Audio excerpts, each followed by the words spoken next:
Violaine, nous t'écoutons, Oui. nous partons à bicyclette. Les filles, aujourd'hui, ce n'est pas en voiture, Simone, c'est à vélo, Simone. Je serais déprimante juste 2 minutes. On traverse quand même une méga crise climatique. Donc, il faut un peu se poser des questions sur nos modes de déplacement et réfléchir à une autre mobilité. C'est ce qui m'a donné envie aujourd'hui de vous parler de ce nouveau lifestyle, cette nouvelle façon de vivre, nez au vent, cheveux libres, à vélo. Pas d'avion, si on veut des miles, uniquement en train, oui, mais la SNCF, je les déteste. Je suis obligée d'avoir une voiture, est-ce qu'on en achète une deuxième, blablabla, et les degrés qui continuent à monter. Alors aujourd'hui, je vais vous convaincre d'adopter un nouveau lifestyle. La voiture est morte, vive le vélo cargo. Dis non. Mais oui, je t'ai vu partir, t'as fait une rando là.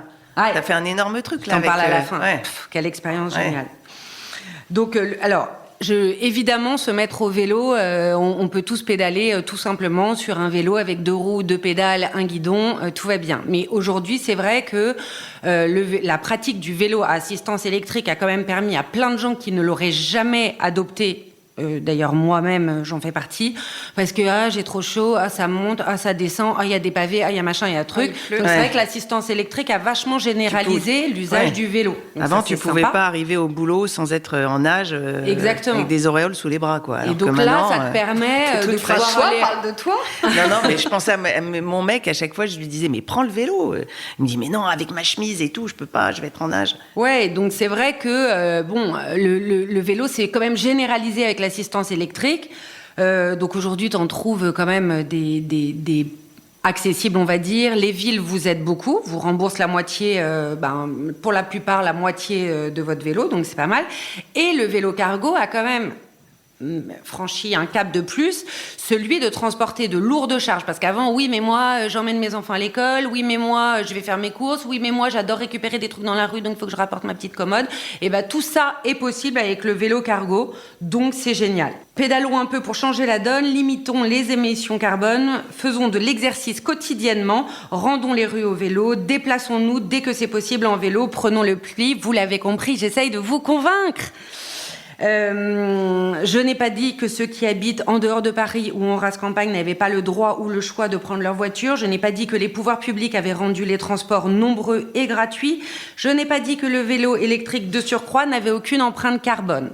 Et super cher, non? Et c'est un investissement. Et je précise que ça se loue aussi. Hein. Moi, j'en ai loué Oui, par la alors, ville de Paris. T'as le oui. Véligo. À Paris, tu peux louer et tu peux louer aussi un vélo cargo.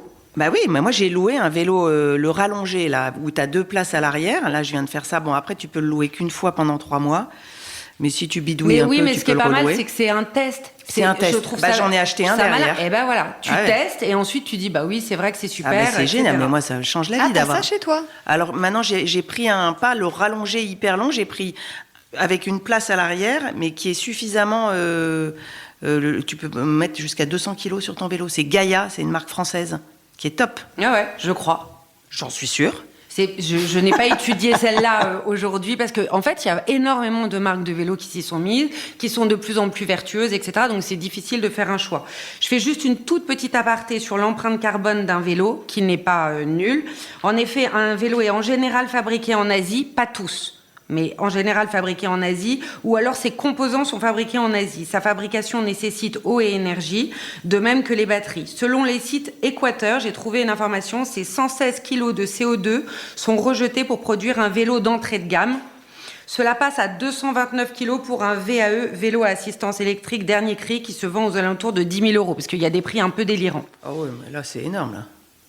Après, ton vélo, tu l'as, et tu roules sans émissions carbone. Donc, Mais tu l'accroches bien aussi. Hein. et tu l'accroches bien. Ouais, et tu te promènes avec la batterie. Dans vos contrées dangereuses. Oui, Chez voilà. moi, tu le laisses. Ouais.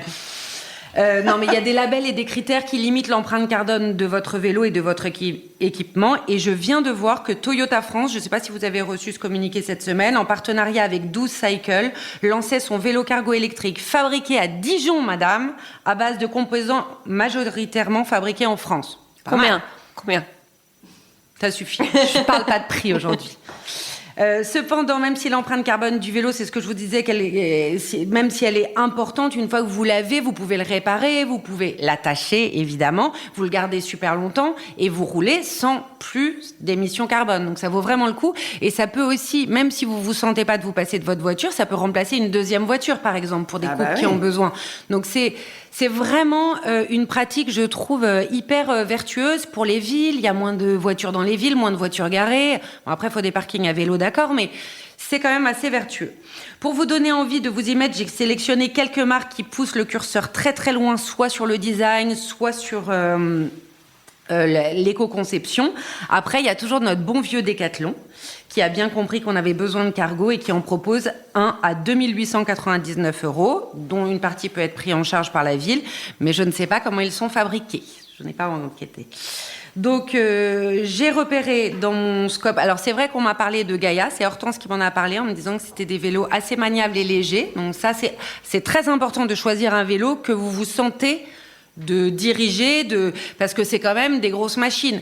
Mais je trouve que l'assistance électrique, une fois que tu l'as décidé, tu te rends compte, en fait, la maniabilité, elle va avec l'assistance électrique. Et d'ailleurs, à ce sujet, vous verrez, il y a certains vélos cargo, on vous dit, ils sont équipés de tel genre de moteur, et il y a un gage de qualité, c'est Bosch e-Bike System. Bosch, la même chose que vos machines à laver et compagnie. Eux, ils font des systèmes d'assistance électrique incroyables. Alors, j'ai repéré Reisenmüller, je ne sais pas si je prononce bien. C'était une marque qui a été fondée par 2 ingénieurs et qui est aujourd'hui dirigée par Sandra Wolf, une femme. C'est une marque allemande, résolument engagée dans une transition écologique. Les vélos sont assemblés à Mühltal, au sud de Francfort, par près de 1000 collaborateurs dans des locaux neutres en carbone, cantine bio alimentée par un circuit court, un parking vélo où des bornes fonctionnent à l'énergie solaire, vous permettant de recharger votre vélo. Parce qu'évidemment, tout ça, c'est hyper important également, que la société fasse pas tout bien d'un côté et après laisse tomber. Grâce à la grande taille de l'entreprise, Reisenmüller peut exiger la suppression de packaging superflu auprès des fournisseurs pour réduire les déchets, privilégier les fournisseurs européens et vertueux. Par exemple, leurs cadres en aluminium viennent du Portugal et les selles d'Italie, ce qui est quand même assez local et européen. Les Yuba que j'ai essayé, je vous dirai après pourquoi. C'est écrit comment, Yuba ? YUBA, Yuba Cycle. Donc c'est un vélo qui est né en Californie du cerveau d'un Français qui est aujourd'hui installé à Annecy et qui avait envie de tout faire à vélo. Il voulait aller surfer avec sa planche, emmener ses enfants au ski. C'est véridique, j'ai vu la photo. Il emmène ses enfants au ski. Il habite à Annecy, mais quand même, il monte à la Clusaz avec son vélo cargo dans la neige. Les Yuba sont conçus pour être le plus réparable possible et les revendeurs agréés sont à même de vous conseiller et de vous commander les pièces détachées qui vous manquent si jamais vous avez un problème avec. Les Yuba sont en général équipés des batteries et moteurs Bosch dont je vous ai parlé. C'est un gage de qualité. Un mini appui sur la pédale et hop, c'est parti. Pas besoin de se galérer, même en montée et même chargé. Après, il y a 2 marques dont je voulais vous parler pour l'équipement. Par exemple, ça peut être des sacoches imperméables dont vous avez besoin, parce que c'est vrai, quand on fait du vélo tous les jours, après, faut avoir un minimum d'équipement. Un casque, une sacoche, pour pas tout vous porter sur vous. Il faut que ce soit, il faut s'organiser un petit peu. Que ce soit confortable. Et que ce soit confortable pour braver les intempéries. C'est assez facile, mais il faut prendre le pli. Au début, on oublie toujours un truc et puis après, c'est bon. Vaudé, qui est un équipementier outdoor durable et innovant. Je sais pas si on dit Vaud ou Vaudé. Ils n'ont pas de budget marketing parce qu'ils investissent tout dans la R&D. Donc c'est pour ça que c'est une marque qui n'est pas encore mondialement connue. Mais par exemple, leur sacoche étanche Aquabac, donc c'est un truc qui se met derrière le vélo complètement étanche où vous pouvez mettre votre ordi, etc. Elle est sans PVC, labellisée Green Shape, Grüner Knopf. Enfin bon, je vous passe tous les labels qu'elle a. Tu nous fais les cours d'allemand après ? Elle est parfaite, elle est impeccable. Oui, alors moi, en plus, je te dis pas, j'ai pas un mot. Mais vraiment, c'est fait. C'est une boîte. Quand vous allez sur leur site, vous vous rendez compte que ils réfléchissent avec à 360 sur l'écologie. C'est pas que un petit bout de la chaîne. Il y a Renette aussi. Je sais pas si vous la connaissez. C'est une petite marque qui pense aux familles en vélo. C'est trop drôle. Sa photo de profil, c'est une photo d'elle pédalant avec son enfant derrière dans le fauteuil et avec un gros sac énorme énorme bâche plastique sur son marmot parce qu'elle trouve qu'on manque d'accessoires pratiques pour justement vivre à vélo à Paris quand il pleut. Voilà. Donc la photo est rigolote. Comment t'écris ça? Rainette comme une... R-A-I-N-E-2-T. Oui, Rainette. Voilà. Ça m'intéresse. Et la marque pense aux familles à vélo en ville en inventant des accessoires hyper mignons, pratiques, correctement fabriqués en Chine. Car comme le souligne Bahar Achouri, la fondatrice, nous fabriquons des produits techniques. L'Asie est incontournable. Alors, certains la contournent, mais il faut être très, très puissant, avoir des énormes quantités. Et il faut le savoir, on a tout un téléphone. Donc, on ne peut pas se passer aujourd'hui de l'Asie. Il faut faire avec. Et si c'est bien fait, c'est très bien. Donc, pareil, tout un tas de labels que vous pouvez aller checker sur chaque fiche produit. Elle note l'effort qui a été fait. Ensuite, j'ai testé des vélos qui ne sont pas des vélos électriques, mais qui sont des vélos pour enfants, parce que nos enfants, pour que plus tard ce soient des utilisateurs de vélos cargo, il faut vraiment leur donner envie de ne pas lâcher leur vélo à l'adolescence, parce qu'en fait, c'est ça qui se passe à un moment où, je sais pas, ils veulent tous des mobs et des scooters comme moi, j'avais envie de ça, et on veut plus faire de vélo, il faut pas lâcher le vélo. Et figurez-vous qu'il y a une marque autrichienne qui a été montée par deux papas qui fêtent cette année les 10 ans de leur boîte, ça s'appelle Voom. Le Voom, c'est le Nec Plus Ultra pour enfants. Ultra stylé, assemblé en Autriche et surtout, très léger. Et que celui qui n'a jamais fini la balade avec la draisienne dans la main et la trottinette dans l'autre me jette la première pierre. Un vélo léger, c'est hyper important, même à accrocher dans les locaux à vélo, etc. Donc Voom, je vous conseille, super marque de vélo pour que vos enfants soient verrouillés sur la pratique et qu'ils ne lâchent jamais le vélo. Voilà, et si vous pensez que vous mettre au vélo aura une incidence sur votre look, détrompez-vous. L'assistance électrique vous permet d'arriver frais et dispo à tous vos rendez-vous, quel que soit le trajet. Et puis il y a Voltaire, la marque de vélo parisienne rétro chic. Pas de cargo encore dans leur collection, mais des sièges enfants. Et les vélos, ils sont ultra beaux. Moi, je suis pas une grande sensible de l'esthétique. Moi, ce qui compte, c'est que ça avance, etc. Mais là, faut avouer, ils sont magnifiques et ils ont une boutique à Paris, rue Legendre. Et même pour les vacances, je vous conseille de choisir le vélo. J'ai testé quelque chose il y a quelques mois dont je voudrais partager avec vous ce bonheur. C'est le service d'une agence de voyage pas comme les autres qui s'appelle Chemin. Chemin a pour ambition de nous faire redécouvrir les chemins nés en l'air, cheveux au vent. Pour l'instant, Chemin officie dans la Drôme provençale et propose des parcours quasi sur mesure pour votre tribu. Vous arrivez à la gare, on vous tend votre monture, c'est un Yuba Bike, la Rolls, comme me dit Alex, le cofondateur de Chemin, c'est lui qui m'a fait découvrir cette marque. Et effectivement, même chargé de mes petites affaires, un coup de pédale et les chemins sont à moi. Balisé de rencontres étonnantes et sympathiques, sélectionnées par Chemin, votre séjour se transforme en voyage de presse. Tout est hyper bien organisé. Donc vraiment, on vient de chercher, on fait tout pour toi, c'est super.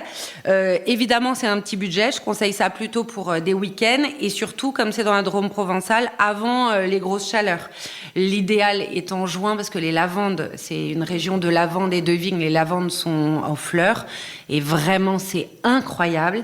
Il faut compter 700 € pour un voyage de 2 jours avec 4 à 4, donc 2 adultes, 2 enfants.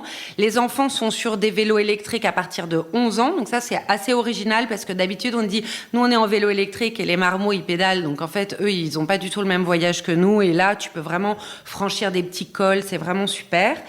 Et avec un hébergement le soir en yourte familiale, rencontre, pique-nique dans un champ de lavande. Enfin, ils organisent tout et qui peut le plus, peut le moins, qui peut le moins, peut le plus. Donc en fonction de vos envies, etc., vous faites votre petit programme sur mesure, à vélo. Super ça. Ouais, c'est trop sympa. Pour prendre l'air. Mais en tout cas, moi, je reviens sur... Il faut retenir la marque Gaïa, parce qu'elle n'est pas très chère en plus. Moi, le mien, je l'ai payé. Le vélo normal, moi, j'ai regardé, il est à 1800. Bah oui, c'est pas très cher, 1800, tu montes à 2 dessus, ouais. Parce que tu vois Décathlon. Alors, en plus, d'abord, il a un look d'enfer avec un gros phare en direct. 2800 Décathlon, le vélo cargo. Ouais. Alors là, c'est pas le vélo cargo. Voilà, le cargo, il doit être à 2003. Le Gaïa, mais on peut monter à 2 dessus. C'est-à-dire que tu peux, moi, je vois mes... Ah oui, c'est un vélo électrique avec un porte-bagages. Avec un gros porte-bagages. Tu peux monter 200 kilos, voilà, un gros truc. Tu as 2 adultes. Tu mets pas les 2 enfants, c'est pas avec les... Non, tu mets un adulte à l'arrière. Oui, c'est pas un cargo, d'accord. Il a un look, on dirait une petite moto. Il a un gros klaxon qui fait poète-poète, mais hyper fort. Il a un clignotant, voilà. Et en plus, il y a une appli. Le clignotant, ça devrait être généralisé. Il y a une appli sur tous qui les est vélos. géniale qui fait que tu peux le loquer. Donc, du coup, si on te le prend, il siffle, comme il a une alarme. En plus, tu peux tracer les gens. Alors, moi, je surveille mes ados qui l'utilisent. Parce que mes ados qui m'ont demandé des scouts pendant des années, maintenant, ils ne jurent plus par un vélo électrique parce que, bon, par contre, ils portent pas de casque. Ça, c'est le seul problème. Ouais. Voilà, c'est encore un autre sujet. Mais il y a deux choses. Il faut que on oblige les casques, parce que le casque obligatoire en dessous. Enfin, je veux dire, tout le monde skie avec un casque maintenant, donc mais c'est regarde, pareil. Quand tu prends un Vélib dans Paris, t'as pas de casque en fait. Bah ouais. Mais ça, je trouve mais qu'il faut au moins, changer. quand t'es propriétaire, oui, il faut le faire. Mais je dis ça, moi, j'en porte pas. Hein. Ah, et si, je moi, roule j'en porte hyper aussi. vite en plus. En fait, il faut s'acheter un joli casque mais confortable et comme ça, tu le mets.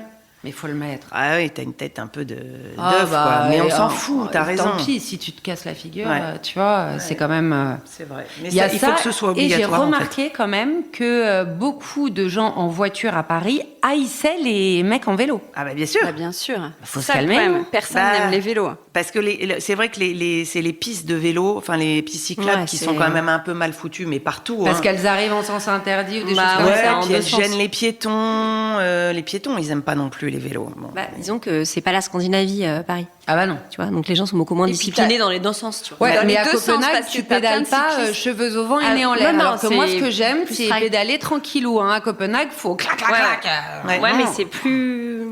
Oui, c'est vrai. Et à Paris, t'as plein de cyclistes qui respectent pas du tout, tu vois, les feux rouges et tout. Moi, ça me rend dingue. Bon, il y a Comme peut-être les des choses. trottinettes. Moi, je pense qu'il y a des choses à faire sur la pratique, mais en soi, quand tu habites en ville, je parle pas race campagne, etc. Mais quand tu habites en ville, c'est génial le vélo. Ah bah c'est génial. Tu vas d'un point, le vélo électrique en plus, tu vas d'un point à un autre, tu emmerdes personne. Enfin, moi, je trouve ça incroyable. Je suis d'accord. Dans une petite ville maintenant. Moi, je suis convaincue aussi maintenant. Ouais. Allez, vendu. Merci beaucoup les filles. Bonnes vacances à toutes. Pas de nouvel épisode pendant tout l'été, mi-juillet, tout le mois d'août. Mais toute la bibliothèque Décodeur est disponible, évidemment. C'est la force du podcast. Les épisodes sont à votre disposition où vous voulez et quand vous voulez. Donc, n'hésitez pas si vous en avez raté un. Est-ce que vous recommandez un épisode dans l'année que vous avez envie de recommander aux auditeurs ?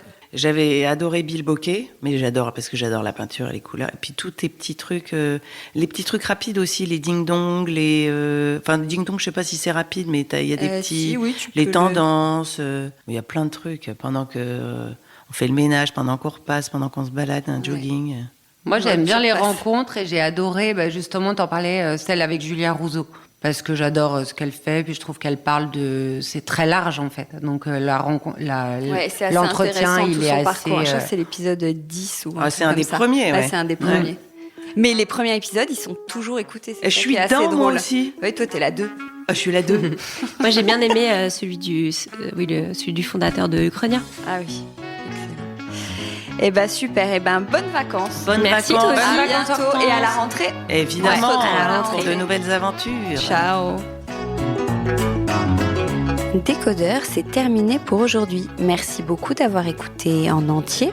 Si vous avez aimé cette émission, n'oubliez surtout pas de vous abonner au podcast pour ne pas rater les prochains épisodes. Bien sûr, vous pouvez aussi la partager en l'envoyant à vos proches ou en story Insta. D'ailleurs, vous pouvez me retrouver sur le compte Décodeur où je poste quasiment tous les jours. Et si jamais vous écoutez cette émission sur Apple Podcast et que vous avez 20 secondes, n'hésitez pas à laisser un commentaire. C'est juste sous la liste des épisodes.